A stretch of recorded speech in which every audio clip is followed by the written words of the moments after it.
الحمدللہ، اللہ تعالیٰ کا لاکھ لاکھ شکر ہے کہ مالک الملک نے اپنی یاد کی توفیق اور موقع عطا فرمایا۔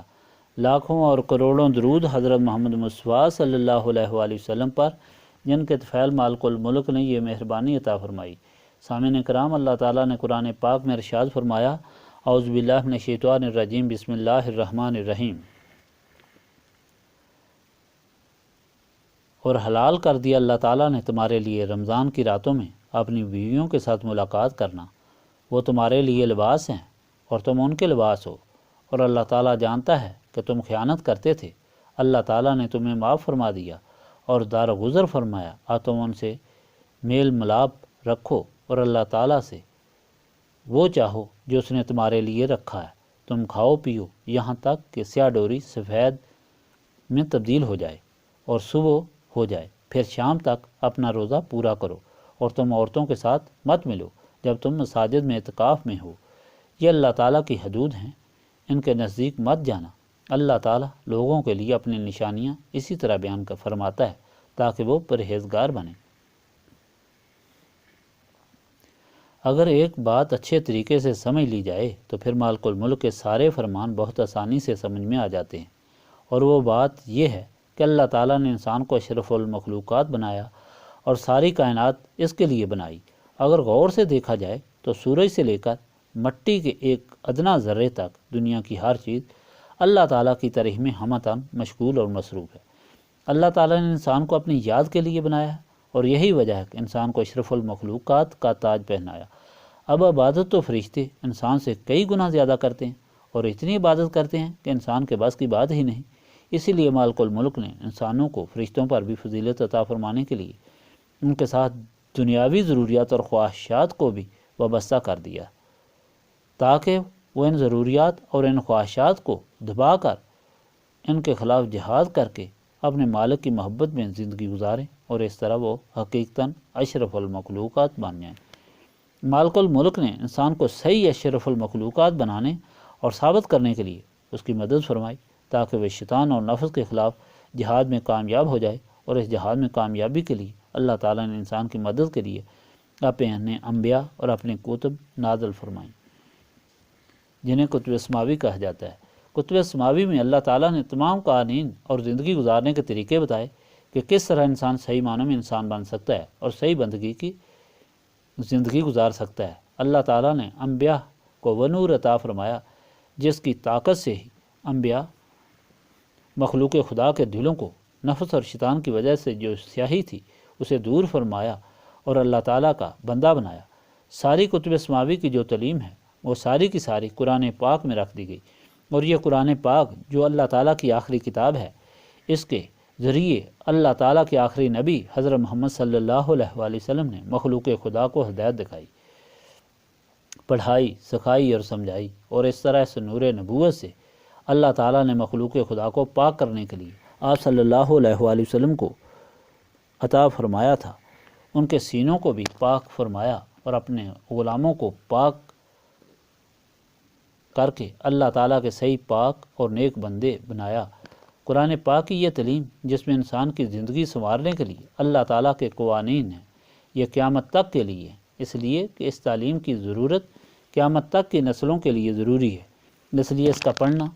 ضروری ہے، لیکن اس کو پڑھانے اور سمجھانے کے لیے کسی انسان کی ضرورت ہوتی ہے، اور اس کے پڑھنے اور سمجھنے کے لیے بھی ایسے انسان کی ضرورت ہوتی ہے جس کے سینے میں وہ نور ہو، جس نور سے نبی پاک صلی اللہ علیہ وآلہ وسلم نے مخلوق خدا کو پاک فرمایا۔ یعنی دوسرے لفظوں میں وہی لوگ قرآن پاک سمجھ سکتے ہیں، اس پر عمل کر سکتے ہیں جو نسبت رسولی صلی اللہ علیہ وآلہ وسلم رکھتے ہیں۔ اگر سینے میں نسبت رسولی صلی اللہ علیہ وآلہ وسلم اور نور نبوت نہ ہو تو یہی قرآن پاک بہت سے لوگوں کی گمراہی کا سبب بن سکتا ہے، جس طرح کہ قرآن پاک نے خود اطلاع دی۔ اللہ تعالیٰ بہتیروں کو اس سے گمراہ کرتا ہے اور بہتیروں کو اس سے ہدایت فرماتا ہے، اور اس سے انہیں گمراہ کرتا ہے جو فاسق ہیں۔ ان احکام کو سمجھنے کے لیے نسبت رسولی صلی اللہ علیہ وآلہ وسلم انتہائی ضروری ہے۔ قرآن پاک کے یہ احکام اس لیے بتائے جا رہے ہیں کہ مخلوق خدا کی زندگی سنور جائے، اور وہ یہ سمجھ لیں کہ اللہ تعالیٰ کے بندے کو کس طرح خدا کی بندگی میں زندگی گزارنی ہے، اور کس طرح اس نے خدا کی رضا حاصل کرنی ہے۔ اللہ تعالیٰ کے احکام سکھانے کا یہ کام اس لیے کیا جاتا ہے کہ اللہ تعالیٰ کے مخلوق کی زندگی سنور جائے، اور اللہ تعالیٰ کی مخلوق کی زندگی کو سنوارنا اللہ تعالیٰ کی مخلوق کی خدمت ہے، اور یہ اللہ تعالیٰ کو سب سے زیادہ راضی کرنے کا اور اللہ تعالیٰ کا قرب حاصل کرنے اور اللہ تعالیٰ کی غلامی حاصل کرنے کا ذریعہ ہے، اور اس ساری کوشش کا یہی مدعا ہے۔ حیوان سے انسان بننے کے لیے، اللہ تعالیٰ کا صحیح بندہ بننے کے لیے عقائد کی درستگی ضروری ہے۔ وہ عقائد کیا ہیں جو آپ کے سامنے بیان ہو چکے ہیں، پھر وہ سارے قوانین آپ کے سامنے بیان کیے گئے ہیں کہ کس طرح اللہ تعالیٰ نے بتایا کہ تم کس طرح زندگی گزارو، کیا کام کرو، تم مخلوق میں کس طرح رہو، اور پھر اس کا اصل مدعا جو بیان کیا گیا جس کا نام دعا ہے، آپ کے سامنے دعا کی فضیلت، دعا کی کیفیت، دعا کی حقیقت، دعا کی ضروریات بیان کی گئی، اور آپ کو یہ بتایا گیا کہ دعا ضرور پوری ہوتی ہے، اور دعا سب سے بڑی بندگی اور سب سے بڑی عبادت ہے، اور دعا نہ کرنے والا سب سے زیادہ محروم ہوتا ہے کیونکہ وہ متکبر سمجھا جاتا ہے۔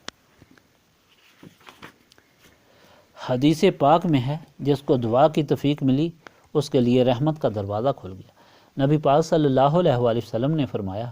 اگر جوتے کا ایک تسمہ تمہارا گم ہو جائے یا ٹوٹ جائے تو وہ بھی تم اللہ تعالیٰ سے مانگو۔ اللہ تعالیٰ سے مانگنا اللہ تعالیٰ کو راضی کرنے کا ایک ذریعہ ہے۔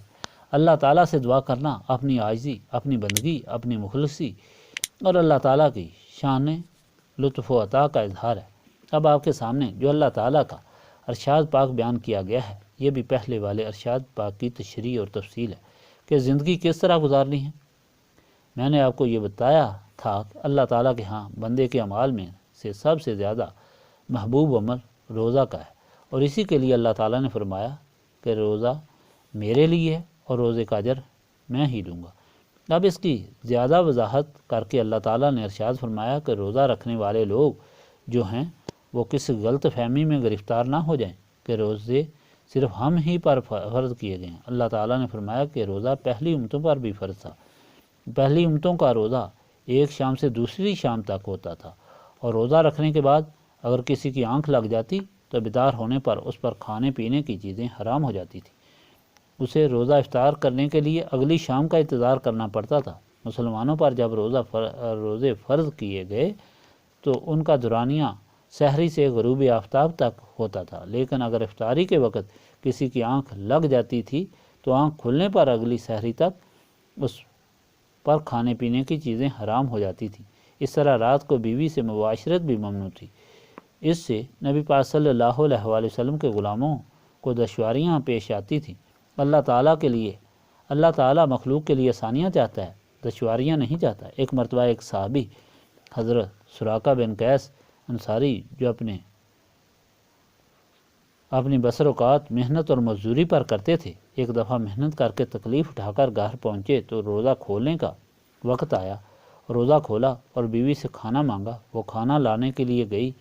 وہ چونکہ بہت تھکے ہوئے تھے اس لیے آنکھ لگ گئی۔ بیوی پہنچی، اس نے جگایا، کھانا پیش کیا تو انہوں نے فرمایا کہ اب تو میرے لیے روزہ بند ہو گیا کیونکہ میری آنکھ لگ گئی تھی۔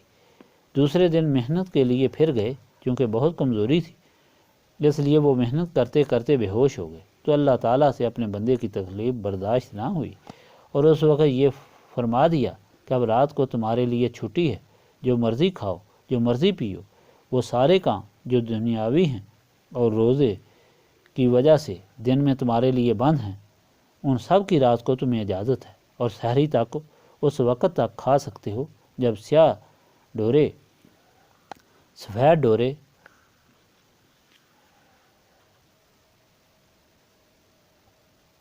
میں تمیز ہو جائے۔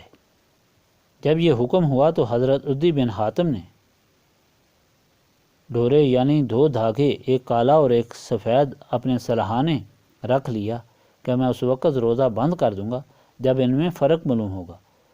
اس کو دیکھتے رہے، فرق معلوم نہ ہوا۔ صبح نبی پاک صلی اللہ علیہ وآلہ وسلم کی خدمت میں حاضر ہوئے اور یہ کیفیت بیان کی۔ حضور پاک صلی اللہ علیہ وآلہ وسلم نے فرمایا کہ تم نے غلط سمجھا، یہ تو مثال تھی۔ سیاہ ڈورے کا مطلب یہ ہے کہ جو آسمان کے اوپر سیاہ لکیر ہوتی ہے، جب آسمان کی وہ سیاہ لکیر سفیدی میں بدل جائے اس وقت روزہ بند ہو جاتا ہے۔ اب یہاں ایک بات سمجھنے والی ضروری ہے، اکثر لوگ یا جانتے نہیں یا سمجھتے نہیں، اور وہ ہمیشہ یہی زور دیتے ہیں کہ روزہ جلدی بند ہو، روزہ اذان سے پہلے بند کر لو۔ رسول پاک صلی اللہ علیہ وآلہ وسلم نے فرمایا کہ میری امت میں اس وقت تک بھلائی رہے گی جب تک وہ افطاری میں جلدی اور سحری میں دیر کرتے رہیں گے۔ نبی پاک صلی اللہ علیہ وآلہ وسلم کے زمانے میں حضرت بلال یا حضرت عبداللہ بن مکتوم اذان دیتے تھے۔ حضرت بلال جلدی اذان دیتے تھے جبکہ حضرت عبداللہ بن مکتوم تھوڑی دیر سے اذان دیتے تھے۔ نبی پاک صلی اللہ علیہ وآلہ وسلم نے فرمایا کہ تم عبداللہ بن مکتوم کی اذان پر روزہ بند کیا کرو، اس لیے کہ یہ صحیح وقت پر تھوڑی صبح ہو جائے تو اذان دیتے ہیں، جبکہ حضرت بلال جلدی دے دیتے ہیں، یعنی روزہ کھولنے میں جلدی کرنی چاہیے اور رکھنے میں دیر کرنی چاہیے، اور اسی میں بھلائی ہے۔ اور بعض لوگ یہ کرتے ہیں کہ روزے پر ہی روزہ رکھ لیتے ہیں۔ نبی پاک صلی اللہ علیہ وآلہ وسلم نے فرمایا یہ بھی ممنوع ہے، جو حکم دیا گیا ہے اس کے مطابق عمل کرنا چاہیے۔ پھر یہ فرمایا گیا کہ اگر تم اعتکاف میں ہو تو تم پر بیویوں کے ساتھ مباشرت کرنے پر پابندی ہے۔ اعتکاف دراصل وہ عمل ہے کہ انسان ساری دنیاوی چیزوں سے تعلق توڑ کر خدا کی طرف متوجہ ہو جاتا ہے، اور اس طرح اس کے باطن میں انوار و تجلیات کا نزول ہوتا ہے، جیسا کہ فرمایا گیا، اور اپنے رب کو یاد کرو اور سب سے ٹوٹ کر اسی کے ہو رہو۔ اعتکاف میں رات کو صرف کھانے کی اجازت ہے، اس لیے کہ کھانے کے بغیر زندگی ناممکن ہے۔ باقی تمام دنیاوی کام جو ہیں وہ منع کر دیے گئے ہیں۔ اللہ تعالیٰ نے فرمایا کہ یہ ساری چیزیں روزہ رکھنے کے لیے اس لیے بتائی گئی ہیں تاکہ تم روزے کے فیض سے مستفید ہو سکو۔ سامعین اکرام، یہ ساری باتیں سننے، پڑھنے اور سمجھنے کے بعد جو بات یہاں ہوتی ہے وہ یہ ہے کہ مالک الملک رحمان اور رحیم ہے، وہ اپنی مخلوق پر بہت مہربان ہے۔ اس نے مخلوق کو بنایا، اس نے مخلوق کو بہت کچھ عطا کیا، وہ مخلوق کی ہر ضرورت کو پوری فرماتا ہے، وہ مخلوق کو اپنی بارگاہ میں سوال کرنے کی توفیق عطا فرماتا ہے، وہ مخلوق کے سارے سوال پورے کرتا ہے، اور جو اس سے سوال نہ کرے اس پر خفا اور ناراض ہوتا ہے۔ اس نے اپنی مخلوق کے دشمنوں کے خلاف اسے ڈھالیں عطا فرمائی ہیں، اس نے مخلوق کو روزہ عطا فرمایا، قرآن پاک عطا فرمایا، اور یہ سارے قوانین عطا فرمائے اور سمجھائے۔ لیکن اللہ تعالیٰ نے جو کچھ بھی اپنی مخلوق کو عطا کیا، جو کچھ بھی مہربانی اپنی مخلوق کو عطا فرمائیں، وہ اپنے پیارے محبوب حضرت محمد مصطفیٰ صلی اللہ علیہ وآلہ وسلم کے ذریعے عطا فرمائیں۔ اگر قرآن عطا فرمایا تو حضرت پاک صلی اللہ علیہ وآلہ وسلم کے ذریعے عطا فرمایا، اگر رمضان عطا فرمایا تو حضرت پاک صلی اللہ علیہ وآلہ وسلم کے ذریعے، اگر دعا عطا فرمائی تو حضرت پاک صلی اللہ علیہ وآلہ وسلم کے ذریعے عطا فرمائی، اگر زندگی گزارنے کا طریقہ سمجھایا تو حضرت پاک صلی اللہ علیہ وآلہ وسلم کے ذریعے، اگر مخلوق کو پاک فرمایا تو حضرت پاک صلی اللہ علیہ وآلہ وسلم کے ذریعے پاک فرمایا۔ تو معلوم یہ ہوا کہ انسان کو انسان بننے کے لیے حضور پاک صلی اللہ علیہ وآلہ وسلم سے وابستگی کی از حد ضرورت ہے۔ اس وابستگی کے بغیر، جس کا نام نسب رسولی صلی اللہ علیہ وآلہ وسلم ہے، انسان نہیں رہتا بلکہ حیوان اور حیوان سے بھی بدتر ہو جاتا ہے۔ اور یہی وجہ ہے آپ کو ہمیشہ نسب رسولی صلی اللہ علیہ وآلہ وسلم کی تلقین کی جاتی ہے اور اس پر زور دیا جاتا ہے۔ تو نسب رسولی صلی اللہ علیہ وآلہ وسلم کے لیے، سینوں کو صاف کرنے کے لیے آپ کو جمع کیا جاتا ہے اور آپ کو یہاں بٹھا کر اللہ تعالیٰ کی یاد کرائی جاتی ہے تاکہ آپ اس دولت سے مستفید ہو کر اللہ تعالیٰ کے صحیح بندے بن جائیں۔ اللہ تعالیٰ کا یہ فضل و کرم ہے کہ مالک الملک نے ہمیں رمضان شریف کا مہینہ عطا فرمایا اور اس میں جمعۃ الوداع بھی عطا فرمایا۔ رمضان شریف کی کتنی فضیلت ہے۔ رمضان شریف اللہ تعالیٰ کا مہینہ ہے۔ رمضان شریف کے مہینوں کو اللہ تعالیٰ کے نام پر رکھا گیا ہے اور اس کی بہت ہی فضیلتیں اور برکتیں آپ کے سامنے بیان کی گئی ہیں۔ رمضان شریف کی بہت زیادہ فضیلتیں اور برکتیں ہیں، مگر کئی بار جمعۃ المبارک کی فضیلتیں بھی آپ کے سامنے بیان کی جا چکی ہیں کہ جمعہ وہ دن ہے جس دن حضرت آدم کو پیدا کیا گیا، جمعہ وہ دن ہے جس دن حضرت آدم کو جنت میں داخل کیا گیا، جمعہ وہ دن ہے جس دن آدم کی توبہ قبول کی گئی، جمعہ وہ دن ہے جس دن حضرت موسیٰ کو فرعون سے نجات عطا کی گئی اور فرعون کو غرق کیا گیا، اور جمعہ وہ دن ہے جس دن حضرت موسیٰ کو تورات ملی، اور جمعہ کی دیگر لاتعداد فضیلتوں کے علاوہ اللہ تعالیٰ نے حضور پاک صلی اللہ علیہ وآلہ وسلم کی امت پر مہربانی فرمائی اور جمعہ کے دن کی یہ مزید فضیلت بھی رکھی کہ جو شخص جمعہ کے دن دعا کرے اس کی دعا ضرور قبول ہوتی ہے۔ خطبے اور نماز کے دوران جو دعا کرے تو وہ ضرور قبول ہوتی ہے۔ جمعہ کے دن غروب آفتاب کے وقت جو دعا کرے وہ دعا ضرور قبول ہوتی ہے، اور جمعہ کی ہر ساعت میں دعا قبول ہوتی ہے۔ جمعہ کے دن جو فوت ہو جائے اسے شہادت کا رتبہ ملتا ہے، اس کے لیے قبر کا حساب معاف ہو جاتا ہے، اور جمعہ کے دن جو حج ہو اسے حج اکبر کہا جاتا ہے، اور 70 حج کا ثواب ہوتا ہے۔ حدیث پاک میں آیا کہ جو شخص جمعہ کے دن صحیح اخلاص سے، صحیح طریقے سے اور توجہ سے غسل اور وضو کر کے مسجد کی طرف جاتا ہے تو اگلے جمعہ تک اس کے سارے گناہ معاف ہو جاتے ہیں۔ اتنا فضیلت والا مہینہ جس میں لیلۃ القدر جیسی عظیم شان رات بھی ہے، یعنی رمضان شریف جب بھی آئے ہمیں اس مہینے کے فیض و برکات سے کما حقہ مستفید ہونا چاہیے اور اس میں زیادہ سے زیادہ عبادت کرنی چاہیے۔ رمضان شریف کا جمعہ کتنی فضیلت اور کتنی عظمت رکھتا ہے۔ پھر جمعۃ الوداع کی بہت زیادہ خصوصیت تو یہ ہے کہ اس میں صلاۃ التسبیح پڑھ کر انسان اگر اپنے گناہوں کی معافی مانگے تو اس کے سارے گناہ معاف ہو جاتے ہیں۔ دوسری خصوصیت اس کا آخری جمعہ زندگی کا بہت بڑا نشان ہوتا ہے، جسے انگریزی میں لینڈ مارک کہتے ہیں۔ لینڈ مارک ہمیں دعوت دیتا ہے کہ ہم اس دن گزشتہ گناہوں کی اللہ تعالیٰ سے معافی مانگیں، اس کی بارگاہ میں توبہ کرتے رہیں اور اس کی طرف متوجہ ہو کر اس سے یہ عہد کریں کہ اے اللہ، ہم اپنی طرف سے تو تیری طرف توجہ رکھتے ہیں اور ہم تیری طرف متوجہ ہو گئے ہیں، اور ساری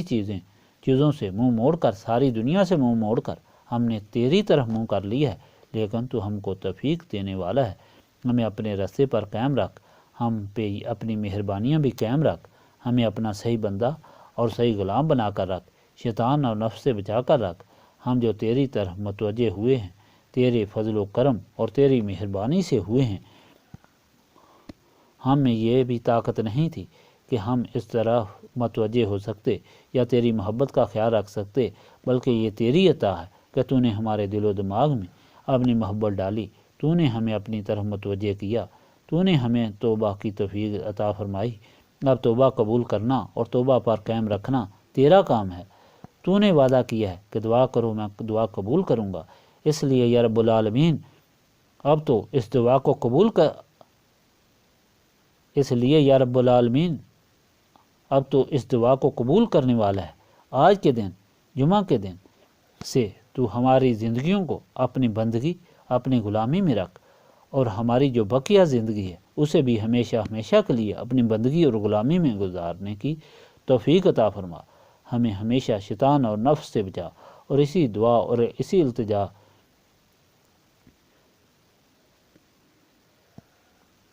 کی ہمیں توفیق عطا فرما۔ اللہم صلی علی سیدنا محمد وعلی آلہ وصحابہ صلاۃ تکون لنا مان من کل خوف، لا الہ الا انت سبحانک انی کنت من الظالمین، استغفر اللہ العظیم الذی لا الہ الا هو الحی القیوم واتوب الیہ، استغفر اللہ العظیم الذی لا الہ الا هو الحی القیوم واتوب الیہ، استغفر اللہ العظیم الذی لا الہ الا هو الحی القیوم واتوب الیہ۔ ربنا تقبل منا انک انت السمیع العلیم وتب علینا انک انت التواب الرحیم۔